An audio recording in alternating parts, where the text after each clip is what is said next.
નમસ્કાર દર્શક મિત્રો, @ગુજરાતમાં આપનું સ્વાગત છે। લોકસભાની ચૂંટણી જાહેર થયા બાદ હવે રાજકીય માહોલમાં વધુ ગરમાવો આવી રહ્યો છે, કારણ કે હવે લોકસભાની ચૂંટણી જેમ જેમ નજીક આવી રહી છે તેમ તેમ વિવિધ જ્ઞાતિની મિટિંગો મળવા લાગી છે, જેમાં પણ આપણે સૌને ખબર જ છે કે પાટીદાર સમાજ એ ચૂંટણી માટે ઘણું જ મહત્વનું ફેક્ટર બની રહેતું હોય છે।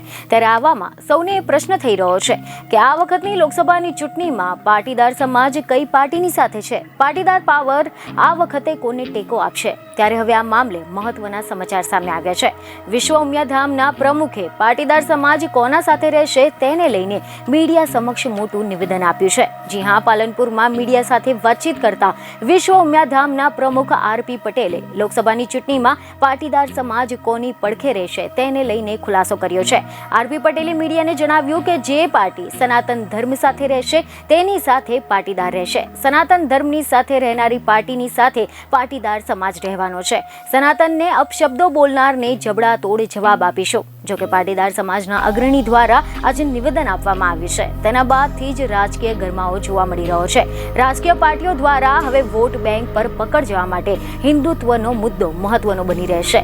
હિન્દુ મતદારો પણ હવે સનાતન ધર્મ સાથે રહેનાર પાર્ટીઓની સાથે રહેવાનું ખુલીને કહી રહ્યા છે। ત્યારે હવે આવામાં આગામી દિવસોમાં ચૂંટણીના માહોલમાં કેવા સમીકરણો જોવા મળે છે તેના પર સૌ કોઈની નજર રહેશે।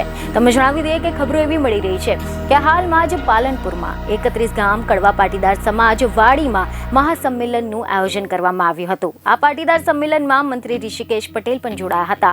આધ્યાત્મિક ચેતનાથી રાષ્ટ્ર ચેતના અભિયાનને લઈને પાટીદારોનું સંમેલન યોજવામાં આવ્યું હતું, જેમાં મોટી સંખ્યામાં કડવા પાટીદારો ઉમટી પડ્યા હતા। વિશ્વ ઉમિયાધામના ફેડરેશન પ્રમુખ આરપી પટેલની સાથે પાટીદાર આગેવાનો પણ જોડાયા હતા। બીજને ખબરો સાથે ફરી મળીશું। ધન્યવાદ।